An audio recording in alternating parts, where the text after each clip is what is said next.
In this video, I will explain to you what a web hosting cPanel is.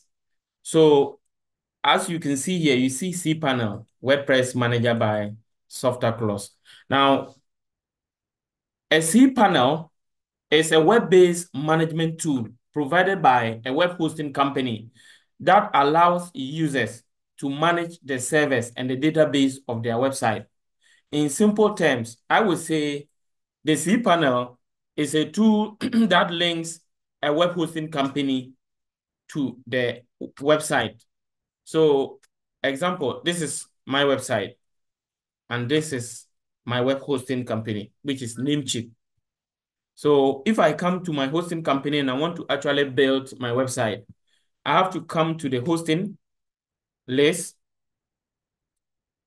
It may be different depending on which particular hosting provider you're using, but the process is the same. So when you come to the hosting list, whichever hosting provider you're using, go to your hosting list. When you log into your dashboard, go to the hosting list. Then you see here, normally for some of them, what you're going to see is, let me just go back to the domain list and show you something. When you go to the domain list, the primary domain, of course, you see manage. So when you go to the manage, you see products. So when you go to the products, you see this is the hosting I bought. If you don't have a hosting, you have to buy. But if you have a hosting and you go and click on the manage, you see go to cPanel. Now this is redirecting me to cPanel. And cPanel, the full name is control panel. So it serves as a control or a management tool for you to manage the database. If you want to install WordPress as an example, when you come here, you click on WordPress, and then you can install WordPress here. I've done a detailed tutorial on how to install WordPress. You can check in the description of this video. And then, as you can see, if I want to set up my files, edit my files, make some changes, all those are here. Backups and all that, they are here.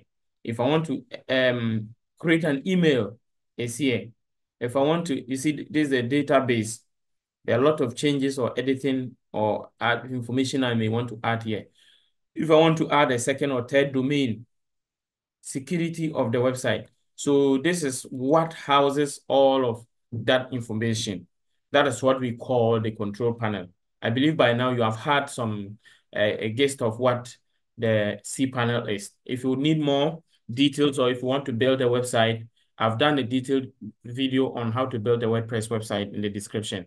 Check it up. If you have any problem, you need assistance, leave your comments in the comment section. We do digital marketing, web development, and we also do training. If you need any of our services, do not hesitate to follow the WhatsApp or Telegram link in the description of this video to contact us. Thank you for watching and see you in the next video. Bye.